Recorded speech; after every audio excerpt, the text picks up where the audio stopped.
Hello everyone, welcome to all of you on the platform of mister Singhania classes. और आज से हम लोग pair of linear equation in two variables chapter शुरू कर रहे हैं। बहुत ही मजेदार चैप्टर है और बहुत ही बेहतरीन चैप्टर है। इस चैप्टर की सबसे खास बात तो ये है, हालांकि पूरे मैथ्स की ये खास बात होती है कि थ्योरी कम और क्वेश्चंस ज्यादा, लेकिन इसमें थ्योरी और भी बहुत कम है और क्वेश्चंस बहुत ही ज्यादा है। मतलब इस चैप्टर की खास बात यही है कि इसमें थ्योरी तो सिर्फ नाम मात्र की है, जो कि थोड़ा सा पढ़ाने पे खत्म हो जाएगा, लेकिन उसके बाद क्वेश्चंस की प्रैक्टिस ही इस चैप्टर का मेन पॉइंट है। अगर आपने इस चैप्टर पर बहुत अच्छे अच्छे क्वेश्चंस की प्रैक्टिस कर ली और बहुत सारे क्वेश्चंस की प्रैक्टिस कर ली, तो समझिए कि यह चैप्टर आपका ओके हो जाएगा। और इस चैप्टर से सवाल तो आते ही आते हैं, 100% है कि सवाल जरूर आएगा और अच्छे अमाउंट में आता है। हमेशा 10% के आसपास वेटेज रहता है इस चैप्टर का, उससे ज्यादा भी हो सकता है। ठीक है ना? तो इस चैप्टर को पढ़ने से पहले मैं आप लोगों को समझा दूं पहले ही, आज मैं इस चैप्टर का पूरा समरी दूंगा कि आखिर इस चैप्टर में हम लोग क्या पढ़ेंगे, कैसे पढ़ेंगे, क्या क्या इस चैप्टर से रिलेटेड चीजें हैं, 9th क्लास की चीजें को रिलेट करते हुए मैं आप लोगों को समझा दूंगा। तो आज आप लोगों को यह समझ में आ जाएगा कि वास्तव में यह चैप्टर क्यों इंपॉर्टेंट है, क्यों पढ़ना है और क्या क्या पढ़ना है। इसके बाद के सारे लेक्चर्स में आप देखेंगे कि सिर्फ क्वेश्चन ही क्वेश्चन है, थ्योरी है ही नहीं, नाम मात्र की थ्योरी होगी। यानी कि आपको भी बहुत सारे क्वेश्चंस की प्रैक्टिस करनी होगी। मैं यहां पे हर टाइप के क्वेश्चन करवाऊंगा, आपके एनसीईआरटी की सारी करवाऊंगा, कुछ बोर्ड प्रीवियस ईयर के आए हुए करवाऊंगा, कुछ अपनी तरफ से और अच्छे अच्छे सवाल करवाऊंगा, कंपटीशन लेवल के सवाल करवाऊंगा। कुछ ट्रिकी सवाल होते हैं इस चैप्टर से, बहुत सारे ट्रिकी सवाल, जैसे कि कहते हैं ना कि माइंड एबिलिटी टेस्ट टाइप, उस टाइप के भी सवाल बनाए जाते हैं, तो उस टाइप के सवाल मैं करवाऊंगा। तो धीरे धीरे जैसे जैसे आप लोग कोर्स में आगे बढ़ते जाएंगे, वैसे वैसे ये सारी चीजें आप लोगों को मिलती जाएंगी। ठीक है? तो इसकी आप लोग चिंता मत कीजिएगा, सब कुछ यहां कंप्लीट कराया जाएगा from zero level to hero level. तो बिल्कुल आप यहां अगर जीरो से भी स्टार्ट करेंगे तो कोई दिक्कत नहीं है, आप इस चैप्टर को खत्म करने के बाद इस चैप्टर में हीरो हो जाएंगे। दूसरी सबसे बड़ी बात जो मैंने अपने अभी तक के एक्सपीरियंस से गेन किया है कि दो चार ऐसे ट्रिक पॉइंट होते हैं जिनको अगर आप जान लेंगे तो इसके 90% सवाल सॉल्व हो जाते हैं। क्या होता है ना कि कई बार हमें सोचना पड़ता है कि इस सवाल को ऐसे सॉल्व करते हैं, इस सवाल को ऐसे सॉल्व करते हैं, हमें याद करना पड़ता है कि अच्छा ऐसा सवाल है तो ऐसे सॉल्व करेंगे। लेकिन मैथ्स में क्या है ना कि कुछ ऐसी चीजें होती हैं जो कॉमन होती है, अगर वही कॉमन चीज हम जान जाएंगे तो इस चैप्टर को हम लोग आसानी से खत्म कर देंगे, मात्र 2-3 ट्रिक जान के। तो वो चीजें भी आने वाले समय में मैं आप लोगों से डिस्कस करूंगा और उसके बेसिस पे हम लोग सवाल करेंगे। ठीक है? इसमें वर्ड प्रॉब्लम टाइप आगे सवाल आएंगे, आप देखिएगा वर्ड प्रॉब्लम टाइप आगे सवाल आएगा जिसमें कि वर्ड्स से रिलेटेड सवाल होते हैं। उनका तो एक ब्रह्मास्त्र ट्रिक है मेरे पास, बहुत ही बड़ा ब्रह्मास्त्र, जिसको अगर आपने जान लिया तो वर्ड प्रॉब्लम का एक सवाल भी आपसे नहीं छूटेगा। तो वो आने वाले समय में बात करेंगे। फिलहाल तो आज हम लोग चैप्टर के बारे में जानते हैं, इस चैप्टर में पढ़ना क्या है, क्या क्या पढ़ना है, कैसे पढ़ना है, इस चैप्टर की मेन मेन बातें क्या हैं। आज मेनली हम लोग थ्योरी से रिलेटेड ही बातें करेंगे। ठीक है ना? तो 9th क्लास में आपने पढ़ा था लीनियर इक्वेशन इनटू वेरिएबल्स, यहां पे पढ़ना है pair of linear equation into variables. मतलब आपने पढ़ा था वहां लीनियर इक्वेशन मतलब एक इक्वेशन जिसमें दो वेरिएबल हो। अब हमें वैसे ही दो इक्वेशन पढ़ने हैं, दो वेरिएबल के, दो दो वेरिएबल के दो इक्वेशन पढ़ने हैं। तो सबसे पहले छोटे छोटे टर्म से बात करते हैं। सबसे पहले मुझे यह बताइए कि वेरिएबल क्या होता है। तो वेरिएबल एक ऐसी चीज होती है जिसकी वैल्यू फिक्स नहीं होती है, जिसकी वैल्यू फिक्स नहीं होती है। तो हम क्या करते हैं क्वेश्चन में या अपने जनरल लाइफ में भी, हम उसको कुछ मान लेते हैं, जैसे कि हम x मान लेते हैं, y मान लेते हैं, p q s t कुछ भी मान लेते हैं। ठीक है ना? और दी हुई कंडीशन और मैथमेटिकल ऑपरेशन की मदद से हम उस वेरिएबल की एग्जैक्ट वैल्यू फाइंड करते हैं। जैसे देखिए, एक आपको सिचुएशन दिया गया कि राम की एज जो है, Ram age is twice of Shyam age. Condition ये एक लाइन लिखी गई है कि राम की एज जो है वो श्याम के एज का 2 गुना है, and sum of both ages is 30 years. तो दोनों का इंडिविजुअल एज कितना होगा बताइए। तो अब हम क्या करें, इस सवाल में तो कुछ दिया ही नहीं गया, सिर्फ एक न्यूमेरिकल दिया गया 30 साल, इसके अलावा और कुछ नहीं दिया गया। तो हमें अब क्या करना होगा कि हमें कुछ यहां पर एजेप्शन मानने होंगे, हमें कुछ चीजें अपनी तरफ से माननी होंगी। क्या मानेंगे हम भैया? हमने पहली लाइन पढ़ी और देखा कि इसमें लिखा हुआ है कि राम की एज श्याम की एज की 2 गुनी है। अच्छा, यानी अगर हम श्याम की एज लेट कर लेते हैं कि श्याम की एज जो है वो x ईयर है, तो राम की एज कितनी हो जाएगी? तो राम की एज जो हो जाएगी वो 2x ईयर हो जाएगी, क्योंकि राम की एज श्याम से 2 गुना है। तो हमने मान लिया कि श्याम की एज x ईयर है, x साल का है, तो राम की एज कितनी हो गई? 2x। ये हमने वेरिएबल अपनी तरफ से मान लिया। अब कंडीशन क्या कहता है? कंडीशन कहता है कि दोनों का सम 30 साल है, दोनों के एजेज का सम जो है वो कितना है? 30 ईयर्स है। यानी कि राम की एज प्लस श्याम की एज यानी x प्लस 2x, इन दोनों का एज किसके बराबर है? 30 ईयर।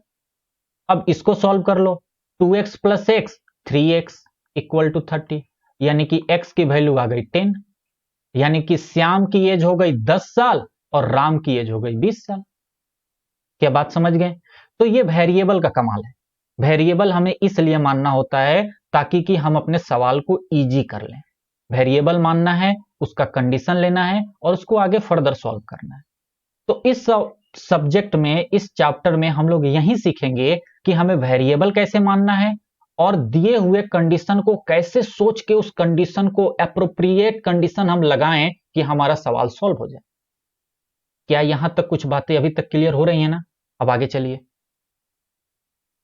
इसी में एक लाइन लिखा है कि 2 वेरिएबल्स, मतलब अभी तक हम लोग पहले बातें करते थे 1 वेरिएबल की, अब हम लोग 2 वेरिएबल एक साथ लेकर काम करेंगे। जैसे अभी मैंने जो सवाल कराया इसमें मात्र एक वेरिएबल है x, हमने आसानी से सॉल्व कर लिया। लेकिन हम अब जो सॉल्व करेंगे उसमें 2 वेरिएबल होगा, जैसे एक्स वाई होगा या एस टी होगा या पी क्यू होगा, ठीक है ना? तो वो कंडीशन अभी आगे देखेंगे, अभी हम लोग उस पर भी बात करेंगे। एक बार बात करते हैं कि लीनियर इक्वेशन क्या होता है। जस्ट रिवाइज, 9th क्लास की चीज है। सिर्फ हम बात करते हैं लीनियर इक्वेशन, लीनियर इक्वेशन की हम बात कर रहे हैं सिर्फ। तो आप लोगों को यह बात मालूम होगा कि लीनियर इक्वेशन उसे कहा जाता है जिसका डिग्री 1 हो, जिसका डिग्री क्या हो? 1 हो। यानी कि वेरिएबल की डिग्री अगर 1 है तो उसको लीनियर इक्वेशन कहेंगे।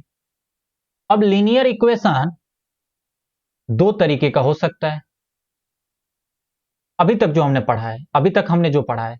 एक हो सकता है कि लीनियर इक्वेशन एक वेरिएबल का हो, या लीनियर इक्वेशन 2 वेरिएबल का हो। अच्छा, 3-4 वेरिएबल के भी हो सकते हैं, लेकिन अभी हमें उससे मतलब नहीं है, ठीक है ना? अभी हमारे लिए लीनियर इक्वेशन 2 तरीके का, या तो एक वेरिएबल का होगा या 2 वेरिएबल का, और वेरिएबल की डिग्री कितनी होगी? 1, क्योंकि लीनियर है। लीनियर का मतलब ही है कि डिग्री जो होगी वेरिएबल की वो 1 होगी। तो 1 वेरिएबल का मतलब है जैसे कि 5x plus 7 equal to 0, 3y minus 8 equal to 0। ये क्या है? एक वेरिएबल है मात्र, और वेरिएबल की पावर भी 1 है, यानी कि लीनियर है। तो इसको हम लोग बोलेंगे लीनियर इक्वेशन इन 1 वेरिएबल। जिसका जनरल फॉर्मेट ऐसे होता है ax plus B equal to 0, जहां पे a 0 नहीं होना चाहिए। ये बातें आप लोग पहले से जानते हैं, पॉलिनोमियल में भी मैंने बताया था। अब बात करते हैं ऐसा लीनियर इक्वेशन जिसकी दो वेरिएबल हो, जैसे जैसे देखिए 3x plus 7y minus 10 equal to 0। Okay, जैसे 9y या 9x minus 3y plus 3 equal to 0। तो आप देखिए इसमें दो दो वेरिएबल है, x है y है, इसमें भी x और y है, st भी हो सकता है, pq भी हो सकता है। जनरली हम लोग x और y ही लेते हैं। तो इसमें दो वेरिएबल है, x है और y है, और x की भी पावर 1 है और y की भी पावर 1 है, मतलब डिग्री दोनों की 1 1 है, यानी कि ये लीनियर भी है और दो वेरिएबल भी है। इसका जनरल फॉर्मेट क्या होता है, ax plus by plus c equal to 0, जहां a भी 0 नहीं होना चाहिए और b भी 0 नहीं होना चाहिए। तो ये सारी बातें लिख लीजिएगा, इतनी बातें समझ में आनी चाहिए कि linear equation in one variable क्या होता है और linear equation in two variable क्या होता है। अब देखिए, कई बार सवाल छोटे मोटे ऐसे भी पूछ लिए जाते हैं, जैसे मेरे पास एक दो सवाल हैं, थोड़ा सा देख लीजिए। अच्छा, ये जो ए बी सी है ना, ये जो जनरल फॉर्मेट में ए बी सी आप देख रहे हैं, ये ए बी सी हमेशा रियल नंबर होगा, इमेजिनरी नंबर नहीं होगा, रियल नंबर होगा, ठीक है ना, यानी रेशनल होगा या इरेशनल होगा। ठीक, तो A B C real number होते हैं। यहां पे लिख लीजिएगा कि ये जनरल फॉर्मेट है linear equation in two variable का, और ये जनरल फॉर्मेट है linear equation in one variable का, और इसमें A B C real number होता है और ए 0 के बराबर नहीं होगा, बी भी 0 के बराबर नहीं होगा। इतनी बातें आप लोग लिख लीजिएगा। ठीक, अब आगे चलिए। जैसे अभी हमने पढ़ा कि A X plus B Y plus C equal to 0, ये हमारा linear equation in two variable है, दो वेरिएबल एक्स और वाई है, और लीनियर इक्वेशन है क्योंकि एक्स की भी डिग्री 1, वाई की भी डिग्री 1, मतलब पावर 1। अच्छा, जैसे हमने एक लिखा 4x minus 3y plus 7 equal to 0, इसमें a क्या है, कंपेयर करो, इसको इसके साथ कंपेयर करो जरा। तो कंपेयर जब कर रहे हैं तो हमने देखा a की वैल्यू 4 है, b की वैल्यू -3 है, क्योंकि हमारा जो इक्वेशन होता है वो सब प्लस में होता है, तो b की वैल्यू -3 लेनी पड़ेगी, तभी ये माइनस इस माइनस को कैंसिल करेगा और प्लस बनेगा। और c की वैल्यू 7 है, ठीक है ना। एक और देखिए, जैसे ऐसे लिखा हो √2x plus 7y plus 9 equal to 0, जरा बताइए इसमें a की वैल्यू क्या है, √2, b की वैल्यू क्या है 7, c की वैल्यू 9। अच्छा, ऐसे लिखा हो pi X plus Y equal to 6, जरा इसमें बताइए। तो सबसे पहले तो इसको जनरल फॉर्मेट में लिख डालो, जनरल अच्छे से लिखो। तो लिख रहे हैं हम पाई एक्स प्लस वाई माइनस का 6 इक्वल टू 0, 6 इधर चला जाएगा माइनस में, तो a की वैल्यू पाई, b की वैल्यू 1 और c की वैल्यू माइनस का 6। क्या बातें समझ में आ रही हैं कि नहीं आ रही हैं आपको? तो इस तरीके से आप लिख सकते हैं, इस तरीके से आप एबीसी भी निकाल सकते हैं, एबीसी निकालने आपको आना चाहिए। अब हम लोग बात करते हैं pair of linear equation in two variables का जनरल फॉर्मेट। पेयर मतलब दो की अब बात करेंगे, अभी तक तो हम लोग एक एक बना रहे थे ना, एक एक ही तो लीनियर इक्वेशन बना रहे हैं, एक ये है, एक ये है, एक ये है। अब हमारे जो सिलेबस में पढ़ना है भैया, हम लोगों को पेयर में पढ़ना है, मतलब एक साथ दो दो linear equation in two variable को हमें डील करना है। Linear equation in two variable दो दो को डील करना है, जैसे x plus y plus 3 equal to 0, 3x minus 7y plus 10 equal to 0। ये दो अलग अलग linear equation in two variables हैं, और इन दोनों को कंबाइन कर दिया जाए तो हम कहेंगे कि ये पेयर बन गया। किसका पेयर बन गया? Linear equation in two variables का, ठीक है ना। तो हमें अब इसी टाइप के चीज को पढ़ना है, हमें दो दो वेरिएबल दो दो इक्वेशन दिए जाएंगे लीनियर, दो दो वेरिएबल्स के, यानी कि हमें उन दोनों का पेयर पढ़ना है। इसका जनरल फॉर्मेट क्या होगा लिखने का? तो इसका जनरल फॉर्मेट होगा a1x plus b1y plus c1 equal to 0, और a2x plus b2y plus c2 equal to 0। क्योंकि हम थोड़ा सा अब ax plus by plus c equal to 0 होता था ना, ax plus by plus c equal to 0। तो ये तो एक लीनियर होता था तो पहचान में आ रहा है, दो लीनियर होंगे तो हमें कुछ तो डिवाइड करना होगा ना। तो दो लीनियर है तो हमने क्या किया, एक को 1 1 नाम दे दिया और दूसरे को 2 2 नाम दे दिया। क्लियर? तो ये हमारा जनरल फॉर्मेट हो गया। ये हमारा क्या हो गया? जनरल फॉर्मेट हो गया linear equation in two variables के पेयर का। पेयर मतलब दो। यहां पे a1 b1 या c1 या फिर a2 b2 c2 ये सारे के सारे क्या होंगे? Real number.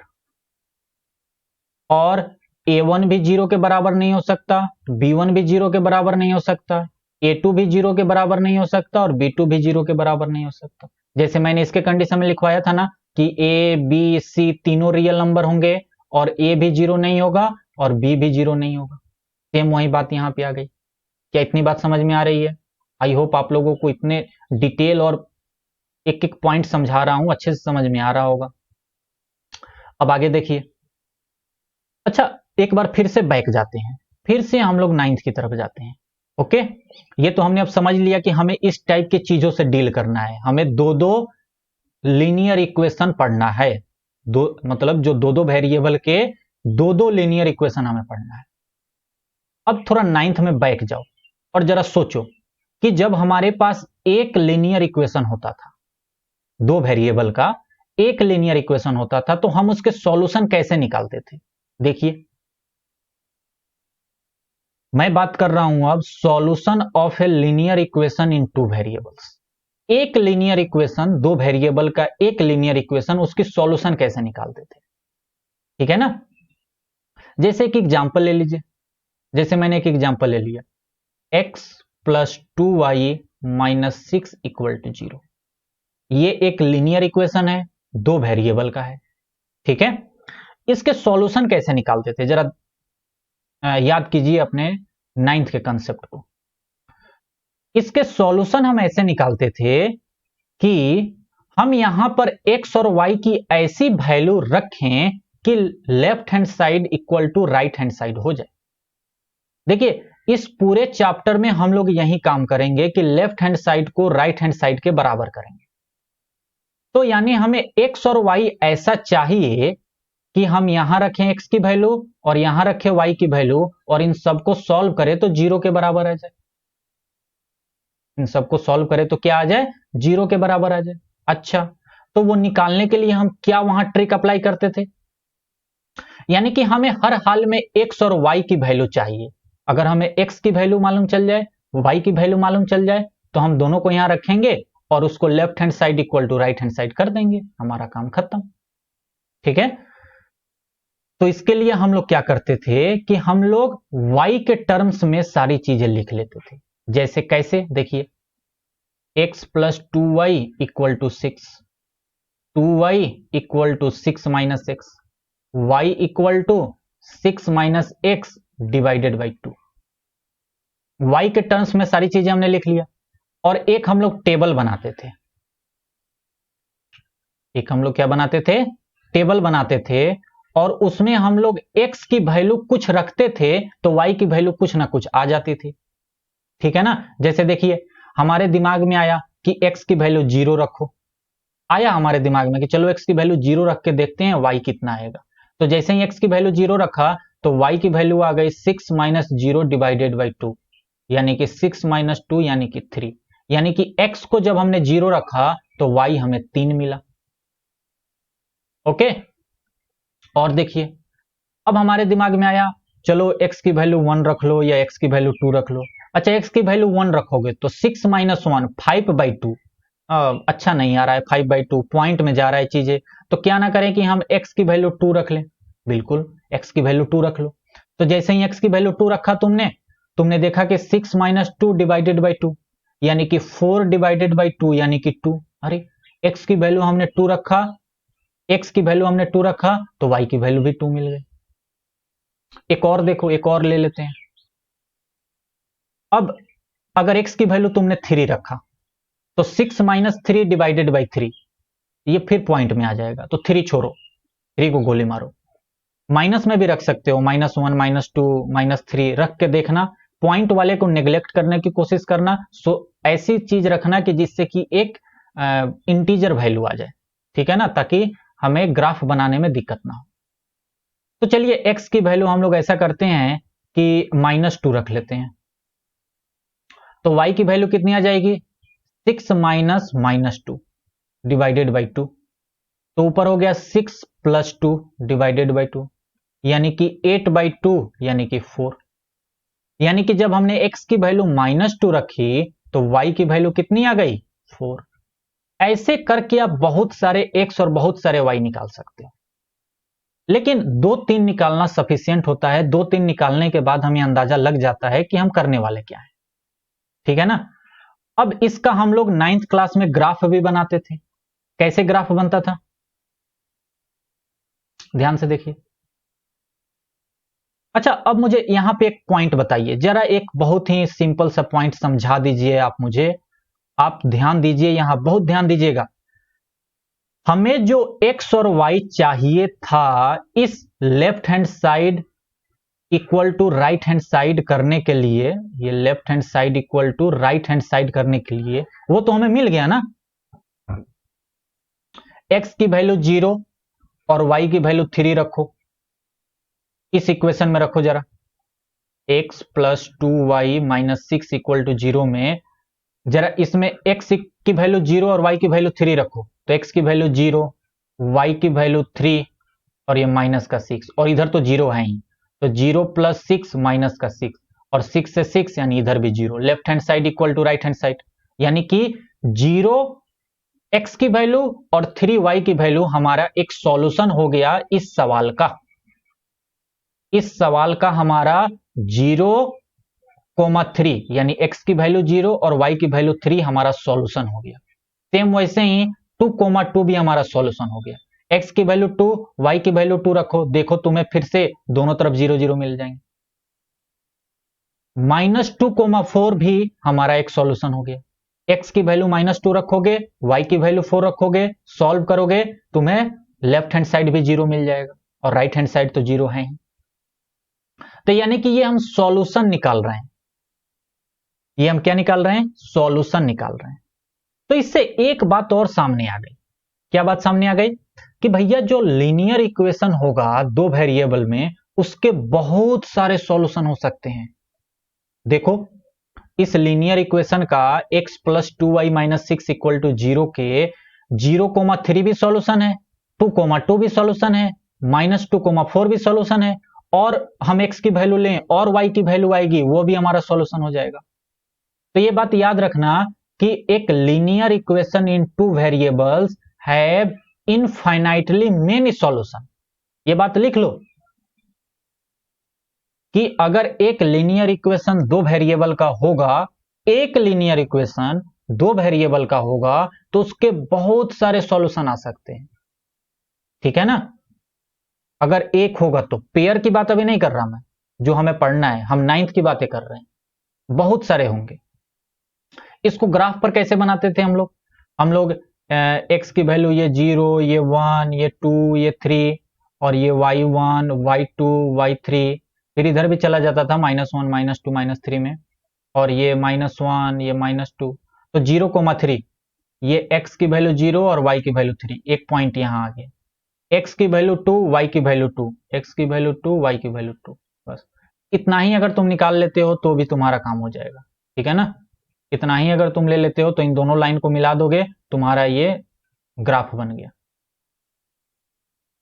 ये ग्राफ तुम्हारा रेडी हो गया। मात्र 2 पॉइंट ही चाहिए ग्राफ बनाने के लिए। तो ऐसे हम लोग ग्राफ बनाते थे। एक बात यहां और नोट करो कि भैया linear equation in two variables में एक लीनियर इक्वेशन है दो वेरिएबल्स में, तो उसका ग्राफ हमेशा स्ट्रेट लाइन ही आता है। अगर एक लीनियर इक्वेशन है तो उसका ग्राफ हमेशा स्ट्रेट लाइन ही आएगा।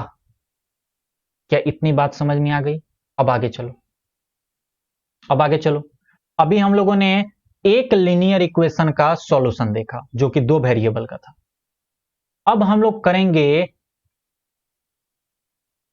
पेयर, मतलब अब हम लोग लीनियर इक्वेशन दो लेंगे, दो दो वेरिएबल के, और उन दोनों का कंबाइन सॉल्यूशन क्या होगा ये बताइए। जैसे मान के चलिए a1x plus b1y plus c1 equal to 0 और a2x plus b2y plus c2 equal to 0। ये एक लीनियर इक्वेशन है दो वेरिएबल में, और एक ये लीनियर इक्वेशन है दो वेरिएबल में। तो अब हमें x और y की ऐसी वैल्यू खोजनी होगी जो इसको भी सेटिस्फाई करे और इसको भी सेटिस्फाई करे। हमें ऐसा सॉल्यूशन खोजना होगा। क्या बात समझ गए? हमें ऐसा सॉल्यूशन खोजना होगा जो इसको भी सेटिस्फाई करे, मतलब x और y रखें तो left hand side right hand side के बराबर आ जाए, और इसको भी सेटिस्फाई करे, मतलब उसी x और y को रखें तो इसमें भी left hand side right hand side के बराबर आ जाए। तो इस x, y को ढूंढने के लिए, x और y दो वेरिएबल को प्राप्त करने के लिए हमें दो मेथड पढ़ने होते हैं, एक ग्राफिकल मेथड और दूसरा अलजेब्रिकल मेथड। अलजेब्रिकल मेथड में भी तीन टाइप के होते हैं, ठीक ना? Elimination, substitution, cross section multiplication. तो ये चार टोटल टाइप हैं जिसको जब आप पढ़ लोगे तो आप ये x और y निकाल लोगे। x और y क्या करोगे? निकालने लगोगे, और x और y आपको मिलने लगेगा जो कि दोनों इक्वेशन को सेटिस्फाई करे। क्या बात समझ में आई हमारी? तो यानी कि वी कैन फाइंड, हम यहां पर लिख सकते हैं कि we can find its solution, its मतलब ऊपर वाले का, its solution by two methods, ठीक ना? अगर एक लीनियर इक्वेशन होता तो पीछे वाला है हमारे पास, पीछे वाला तरीका है y के टर्म में लिखो, उसके बाद x निकालो, y निकालो, x निकालो, y निकालो, तुम्हें मिल जाएगा। लेकिन अब पेयर है, मतलब अब हमें ऐसा x और y चाहिए जो ऊपर वाले इक्वेशन को भी सेटिस्फाई करे और वहीं x और y नीचे वाले को भी सेटिस्फाई करे। समझ में आई बात? तो इस काम के लिए हम लोग क्या करेंगे? दो मेथड का यूज करेंगे, ठीक है? यही पूरे चैप्टर में पढ़ना है आप लोगों को कि वो कौन कौन से मेथड हैं और कैसे निकालते हैं, यही पढ़ना है। एक होता है ग्राफिकल मेथड, एक होता है ग्राफिकल मेथड, और दूसरा होता है अलजेब्रिक मेथड। अलजेब्रिक मेथड तीन तरीके के होते हैं। एक हम लोग पढ़ेंगे सब्स्टिट्यूशन से, बहुत इजी है ये, नाम से आप घबराइएगा नहीं, बहुत इजी हैं ये तरीके, आप लोग पिछली क्लासेस में भी थोड़ा बहुत पढ़े हैं इसके बारे में। एक होता है एलिमिनेशन, एलिमिनेशन भी बच्चे थोड़ा बहुत पढ़े रहते हैं। और तीसरा होता है क्रॉस मल्टीप्लिकेशन, ये आपके लिए हो सकता है नया हो, क्रॉस मल्टीप्लिकेशन मेथड,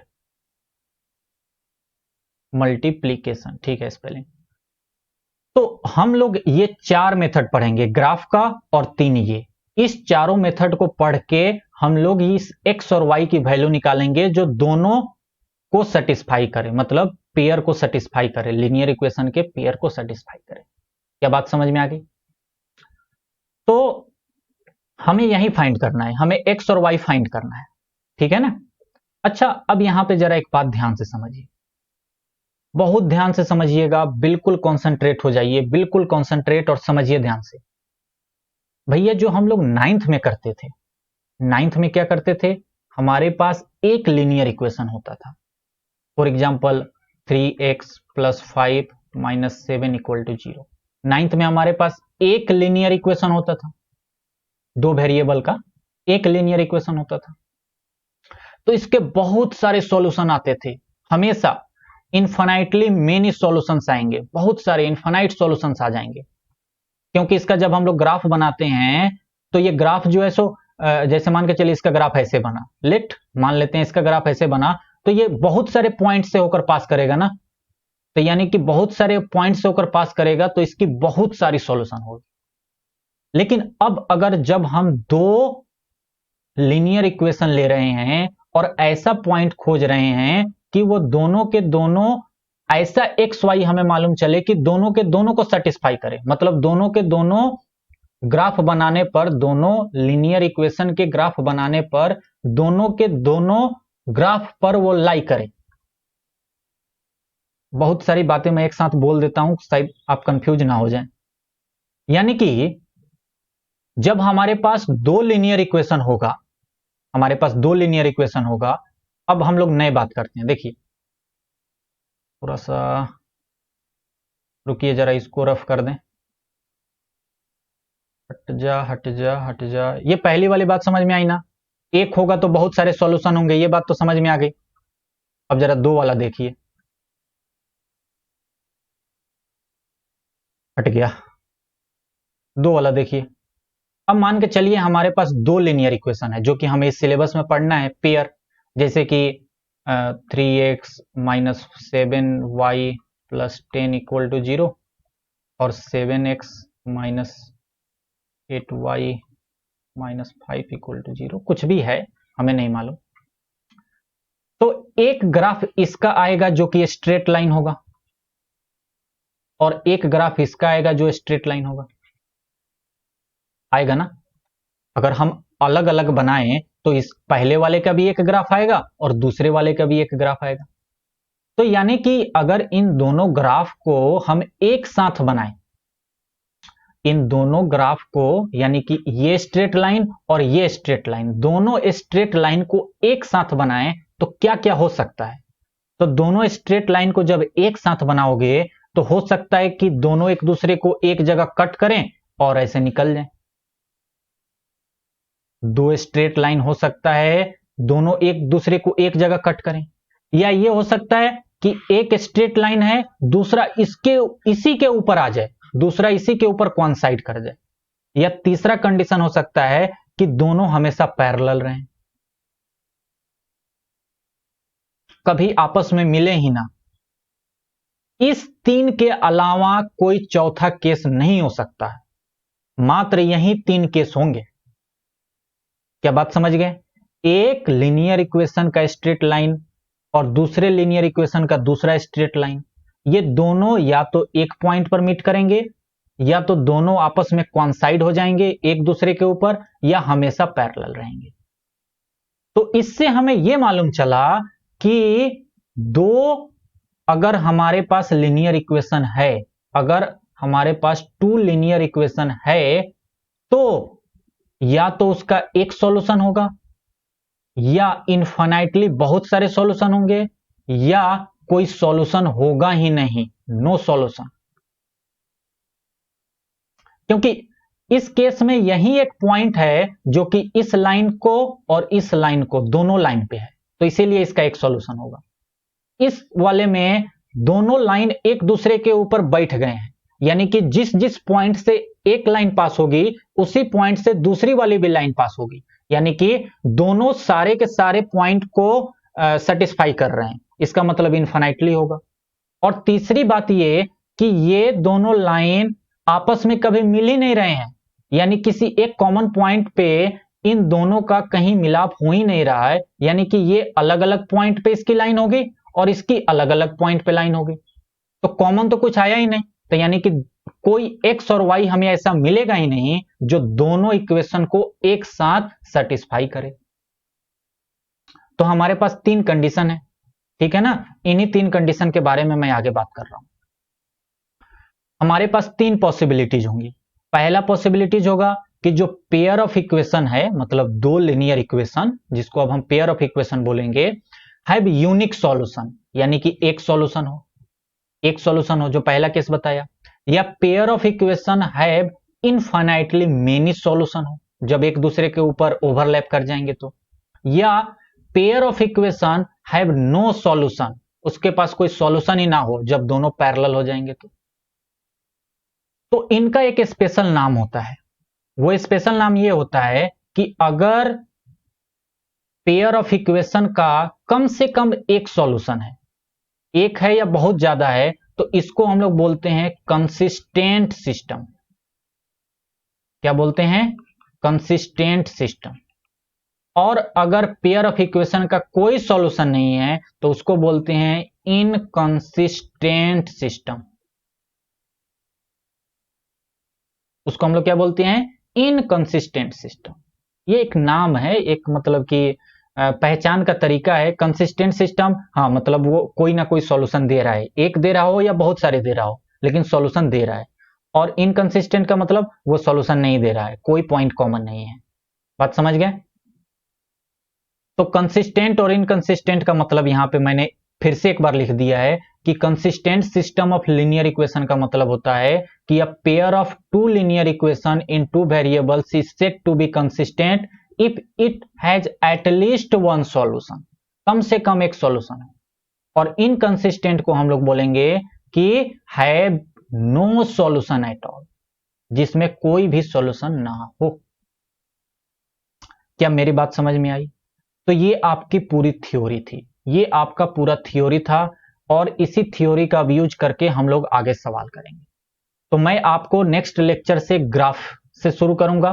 पहले हम लोग ग्राफ मेथड से एक्स और वाई निकालेंगे। हमें क्या करना है पूरे पूरे चैप्टर में? पूरे चैप्टर में हमें एक्स और वाई निकालना है, जो कि पहले वाले लीनियर इक्वेशन और दूसरे वाले लीनियर इक्वेशन को सेटिस्फाई करे। तो पहले हम लोग ग्राफ मेथड से करेंगे, उसके बाद हम लोग जाएंगे अलजेब्रा मेथड पे, जिसमें एलिमिनेशन, सब्स्टिट्यूशन और क्रॉस सेक्शन वाला देखेंगे। ठीक है ना? मैंने बहुत कोशिश की है, और कोशिश की है कि मैंने कोशिश की है कि आप लोगों को छोटे छोटे पॉइंट से मैं समझाऊं। आई होप कि आप लोगों को ये चैप्टर का मतलब समझ में आया होगा कि इस चैप्टर में हम लोग करने क्या वाले हैं, कैसे पढ़ने वाले हैं। अब मेथड्स जो हैं एक्स और वाई निकालने के, ये हम लोग नेक्स्ट क्लास से शुरू करेंगे, पहले ग्राफ से, उसके बाद एलिमिनेशन से। तो आप लोगों का काम यही है कि आप लोग इसको पढ़िए और आगे क्वेश्चन के लिए अब तैयार रहिए। कल या आज ही मैं अगला लेक्चर अपलोड करूंगा। और दूसरी बात ये कि मैंने पहले भी बहुत सारे लेक्चर अपलोड कर रखे हैं। मैंने सीरीज एक चलाई है, रिवीजन सीरीज, जो कि सबसे ज्यादा इंपॉर्टेंट है, उसको आप लोग जरूर देखिए। अभी केमिस्ट्री के वीडियो डल रहे हैं, आगे चल के फिजिक्स मैथ्स के भी डलेंगे, तो उस रिवीजन को जरूर देखिए। जब आपका चैप्टर कंप्लीट हो जाता है तो बहुत सारे चैप्टर मैंने डाल रखे हैं, वो सब देखिए। आने वाले समय में सारे चैप्टर्स डाले जाएंगे। अगर आपको वीडियो अच्छा लग रहा हो तो लाइक कीजिए, सब्सक्राइब कीजिए, और अपने दोस्तों के साथ जरूर शेयर कीजिए। ठीक है ना? मेरा नया प्लेटफॉर्म है, तो आप ही लोगों के ऊपर ये डिपेंडेंट है। आप ही लोग इसको बढ़ा सकते हैं, तो आप लोग अपने दोस्तों में शेयर कीजिए और थोड़ी बहुत मेरी मदद कीजिए, ताकि ये चीजें जो हैं सो बहुत जगह फैले। ठीक है ना? तो चलिए फिर हम लोग मिलते हैं अब नेक्स्ट क्लास में। तब तक के लिए बाय, जय हिंद।